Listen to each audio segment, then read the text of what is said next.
the channel, we continue our Jax Class Superstars unboxing and reviews with Jax Class Superstars Series 15, Lex Luger, Tully Blanchard, and the Outlaw Ron Bass. The spirit of Ultimate Warrior will run forever!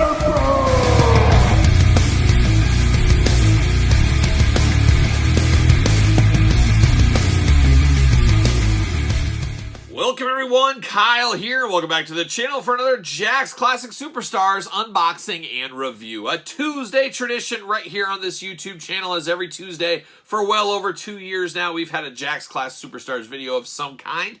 And today we're taking a look at Classic Superstars Series 15. So make sure you subscribe. Don't forget to like the video as well while you are here. But Classic Superstars Series 15 gets our attention today with the Outlaw Ron Bass, Tully Blanchard, and Lex Luger. But for all your modern day wrestling figure needs, make sure you're hitting up Ringside Collectibles.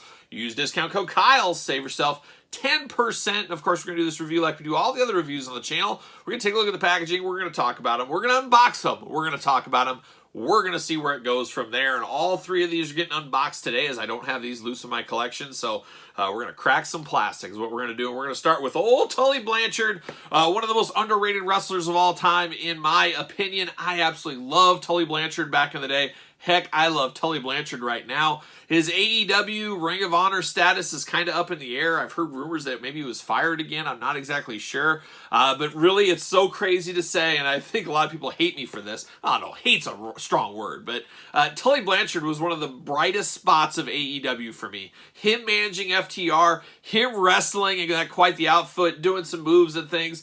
His managerial just worked so well in my estimation, maybe yours too. I just love seeing Tully Blanchard on my TV, just his promo ability, how he can help guys, just even his physicality at his advanced age. Man, I'm here for it all day long, and like I said, I was here for it back in the day when he was running hard with the Horsemen and the Brainbusters as well. So Tully, an all-time favorite of mine, and there's Tully right there. That's how I remember Tully, with the old robe, Horseman style, even before the Horsemen with the robes, of course, as we know. No accessories with him besides that robe, which is a little bit unfortunate. Would have liked to seen something along the lines, but it is what it is. But there's Tully on the side, looking pretty good. Tully Blanchard right over there. Again, the back of the package, we got the cross-sell, the big cross-sell. We'll be unboxing all these on the channel, so make sure you subscribe, like I said. Got UPCs, got the warnings, got the blurb, got the tail of the tape, and we got the glamour shot for Tully Blanchard. Let's see what it says right here. Tully Blanchard debuted 1975, 239 pounds, 5'11". Finishing move, the pile driver. Titles, WWE World Tag Team Champion, NWA United States Champion, NWA Tag Team Champion. I think him and Arn were the first ones to ever hold the NWA tag titles and the WWE tag titles. The more you know, as they say. But Tully looks good here. Of course, on the back of the package, got red tights, and we'll bust into this here in a second. But very, very cool figure. A deeper cut for the Classic Superstars, especially during the time when Tully Blanchard was all but missing from wrestling. He wasn't involved in wrestling at all when this came out in 2007. So it was a deep cut, but it was great for us Horseman fans to get a little Tully Blanchard action in our life. Can I get Tully out of the package? He wants to stay in on card. See you later. Goodbye. All right, we're getting there. See you later again. Goodbye. A little scrap action. How about a little plastic prison?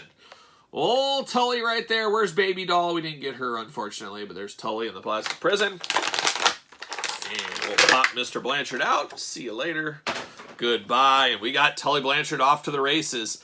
Oh, man, this head sculpt on Tully is a little bit big. Every once in a while, Jax, we get kind of that giantism, the giant head disease going on. And we got a little bit of that here with Tully, I would say. He does got very interesting chest hair. Let's dissect this robe first, though. Before we get into it, let's look at this beautiful robe. Beautiful, soft, good material. Very, very thick. Much thicker than anything we get in this day and age from Jazzwares or Mattel. Just very, very nice robe on him. I'm going to yank that off, and unfortunately, we got a little staining. I'm not really shocked by that. It's not horrendous. It's not super bad, but any staining is bad at the end of the day. But we do got a little bit of staining on the shoulders. That seems to where it always hits, even in this day and age as well. Beautiful robe with the red on the inside, black on the outside, the white piping. The Velcro, just absolutely fabulous. I wish we got robes like this in this day and age. We don't, of course. But then you get Tully out of the package here, and a very good body style for Tully. It's a little weird, a little different than a lot of Ruthless Aggression style figures, as he's got a bit of a, I guess for a lack of a better term, a gut hanging over on his trunks here. Very interesting on the red trunks. Boy, yeah, we do got staining on the thighs as well. Boy, oh boy, yeah, pretty good staining there. That's unfortunate. It is what it is. And a lot of people keep their mint on card, classics mint on card. Myself, as you guys know, I got a room full of them. So I never noticed this, never would notice this, but it is a little bit of a shame for a loose one like this to have that. He does got the TB over there on the tights, much like Arn Anderson, of course, with the AA. Got beautiful boots on him, white and red with stars on the side. We do get red knee pads with him, no elbow pads. We do get the wrist tape. And then articulation, let's walk through it with Tully Blanchard here. It's going to be the same for all three guys. But you do get the arms that spin around and up and down. You do get a bicep cut. You do get single jointed elbows, of course. Wrists back and forth, side to side. Head side to side. You do get waist articulation. He can do a front kick about that much and about the same in the back, so a little bit of a splits action. Single jointed knees, of course, then ankles up and down. So not tons and tons of articulation compared to today's day and age, but a good amount for the time especially.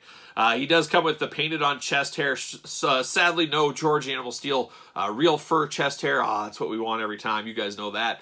I definitely know this is Tully Blanchard when I see this, but I can see a lot of people saying, I don't know who this is. Is this Greg Gagne? Is it Tully Blanchard? You could be a little confused. I could see people being a little confused on that.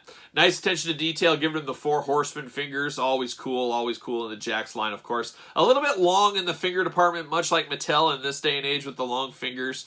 But besides that, a very, very good representation of Tully Blanchard. Of course, we got a few more Tully Blanchards in the 2-packs, 3-packs over the years with the Classic Superstars line. And hopefully Jazzwares gets us one. I'm not going to hold my breath, but that would be pretty cool if that was the case.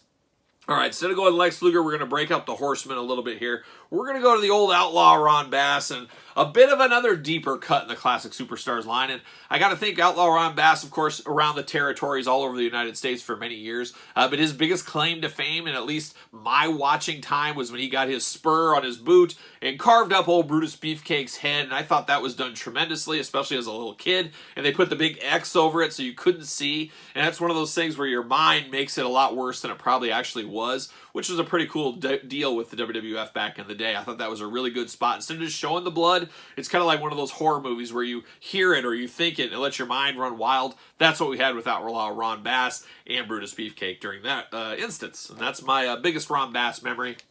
Probably the majority of your guys' as well.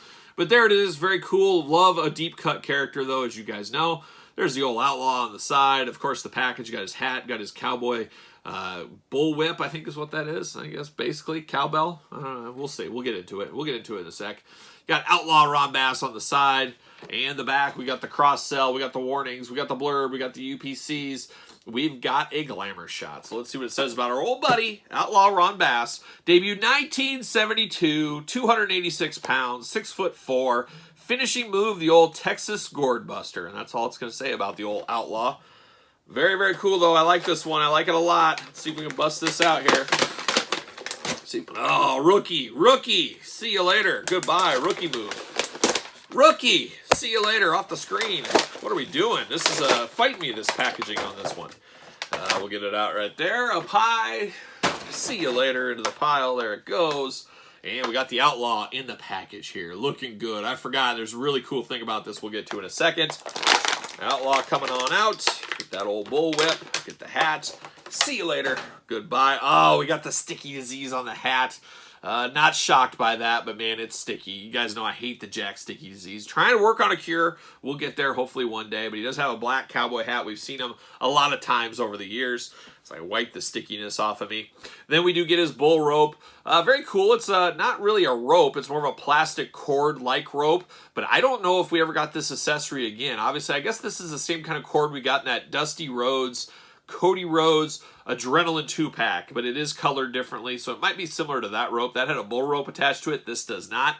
But a cool rope. I guess that is fitting for the old Outlaw Ron Bass here.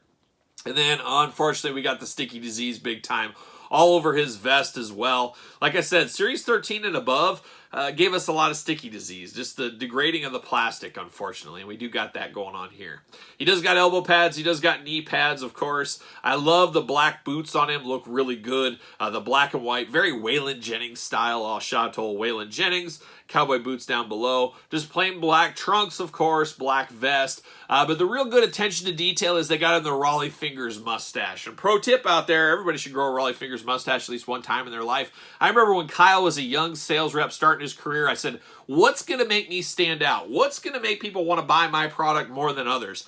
Obviously, my winning personality helped out, I like to believe. But I always get along well with people. I can usually have the gift of gab. Talk to people, sell to people, know what I'm talking about. That's all a key. But you also got to have them memorize you. How are they going to remember you from the 100 other salesmen they see and things like that? And you know what you got to do? You got to make yourself stand out, and that's what Ron Bass did right here. That's what Raleigh Fingers did back in the Oakland A's days, and that's what Kyle did in the mid-2000s. He grew himself a Raleigh Fingers mustache. He put the wax in it. He took the care every single day, and guess what? Nobody ever forgot Kyle's face because, hey, they remembered he had the Raleigh Fingers mustache. So pro tip out there, make yourself stand out. That's a little pro business tip with the old business hat on today. Makes you stand out, and what you do is be different, and they will remember different. If you're just the same as everybody else, you do the same thing as everybody else, you're not going to get as far in life. And I don't know, that's my pro tip of the day. And I guess you could even use that in any kind of analogy. If you're doing a YouTube channel like this one, do something different. Look for something different that you fit into. I always like to think of my stuff as more of a conversation and toy overview in unboxing and stuff. It's like having a little fireside chat. That's what I like to think of my videos as. You know, I don't get the close-up on the articulation stuff because I feel like you guys have seen that a million times. You need the same articulation over and over. You want to hear some stories. You come for the stories and you stay for the content. That's what I like to think about. And that goes for anything in life, I think. So there you go. But Ron Bass, beautiful attention to detail with the Raleigh Fingers mustache. I'm here for that all day long. Looks really good. He does got a 5 o'clock shadow going on, but it makes it almost look like he's got a dirty face, which kind of looks a little strange. And then he's got a fabulous mullet. Got to give him props on his mullet here. He's got a fisted hand like most cowboys should have. He's ready to throw down at a moment's notice. But a very good figure, a very deep cut figure. Unfortunately, loose-wise, since that's his only figure he's ever had in existence. A hard figure to track down, unfortunately. And that sucks. And I would love a modern Ron Bass, but I just don't see it selling, unfortunately. If that was a collector's edition for the Mattel line, he would be on clearance because he would not move units. That's just the simple facts of the day, I guess, on there. So Outlaw Ron Bass is done. Now we turn our attention to old Lex Luger, the top of everybody's head. As I'm filming this video in August, if you're a Patreon member, you get this way earlier. If you're a non-Patreon member, you probably get this video like November or December. It's crazy how far ahead we are, but that's the bonus of the Patreon out there. And as of right now, Lex Luger just had his documentary on A&E. We just had a Legends Series 15 figure along with a chase. So there's a lot of Lex Luger content right now here in August. It's all coming up Lex Luger right now.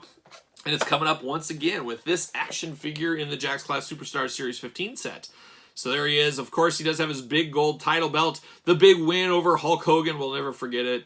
What quite the moment, of course. And it's like the anniversary of that as I'm filming this too, which is just a wild time for Lex Luger in August. And then you got a by the book, by the numbers, Lex Luger in the package here. White boots, black knee pads, black trunks. Easy for me to say. But there he is right there. On the side, looking like an elf. Always felt this figure looked kind of like an elf in the face. I don't know, maybe that's just me. And then the side Lex Luger. Now, they got a lot of use out of this Lex Luger head. They used it over and over again a couple of other times, and we'll get to those videos as well. Down below, you got cross-sell, you got UPCs, you got warnings, tail of the tape, the blurb, and the glamour shot for old Lex Luger. There he is right there. On the back, let's see what it says here. Debuted 1985. And it's funny, when I think of the years 1984, 1985, 1986, one thing I always remember it by is Topps baseball cards. Maybe you're like me, but I remember the baseball card series, and that usually jogs my memory. Okay, I got these baseball cards here. I remember opening them on my bed. I remember my birthday was there. I got this, and it kind of snowballs from there. Very, very strange memories. I was very, very small in 1985. I was 4 or 5 years old or so. But anyways, 265 pounds, 6'4", finishing move, the old human torture rack, titles, WCW champion, WCW United States champion, WCW tag team champion. Didn't quite get over the hump with the WWE title. Just couldn't put Yokozuna away, as we know. He was tough to put away. He was a big guy. See you later. Goodbye. Plastic Prison, Lex Luger, there he is, loving it. We've been very fortunate in these unboxings too, is a lot of these older Ruthless Aggression style figures, sometimes the arms will break right out of the package, they will get brittle. I haven't had that yet, now I probably just jinxed it, so we'll see. Pull Luger out, no, we're good. See you later. All right, we got the big gold title belt. We've seen this many a times, and I always say this is the best of the mainline Jakks Classic Superstars title belts. I always felt this was the best belt. It did work the best in this format, so there you go. Now we got the old Lex Luger out of the package, and a good body choice for Lex Luger. Not too big, not too small, very muscular, very ripped, but very plain Jane, as you can see here. There's not a lot of attention to detail with this figure. This kind of is what it is. You get white boots, black knee pads, black trunks, white wrist tape, and he's got a smile on his face. And that's all else you need, I guess, if you're Lex Luger. The head sculpt, I think I know this is Lex Luger if somebody gave this one to me, but he's got quite the forehead on him. Of course, that fabulous mullet. It's all about the mullets today here at the table. But Luger always looked, like I said, looked kind of like an elf in this. I don't know what it is, but something just gives a little elf vibe. And I don't know, maybe it's just me. I'm not exactly sure. He does got a fist. He does got a gripping hand, and he's off to the races. Not a lot to say about old Lex Luger here. A bit boring, but sometimes you need some of these guys, especially Lex Luger. You want him in your WCW shelf. You got to have something like this, especially in the Jakks days. But very, very good Lex Luger for what it is. Between the three, probably my least favorite of these three. Gosh, Tully Blanchard's probably my favorite just because I like the figure, but I also liked him the best of the three as a wrestler. Outlaw Ron Bass is a really good one as well. A deep cut, but cool accessories, a good look to him, very awesome there. And Lex Luger is just kind of Lex Luger. And maybe these two not having a lot of figures over the year also help with my liking and my rankings of these. As Lex Luger, we've had quite a few over the years, going all the way back to the Galoob days, as you guys are fully aware. But let me know your thoughts in the comments down below on these three. What do you remember about Ron Bass? Is it the Brutus Beefcake incident? What do you think about these three guys? Did you pick them up? Did you pass on them? Long game? Still playing that long game on these? Just let me know any thoughts you have on these three in the comments down below. And don't forget to like this video. Don't forget to subscribe to the channel. Turn on the old notification bell. Follow along on Patreon. It is your best way to support the channel, but it is a way to get videos like this much, much earlier than traditional YouTube. And don't forget about the monthly giveaways over there. You can also follow along on social media, SirPaul64 on Twitter, Instagram, _Kyle_Peterson, and ProWrestlingTees.com. Search Kyle Peterson. So for Tully Blanchard, Outlaw Ron Bass, and Lex Luger, I'm Kyle. See you guys all real soon.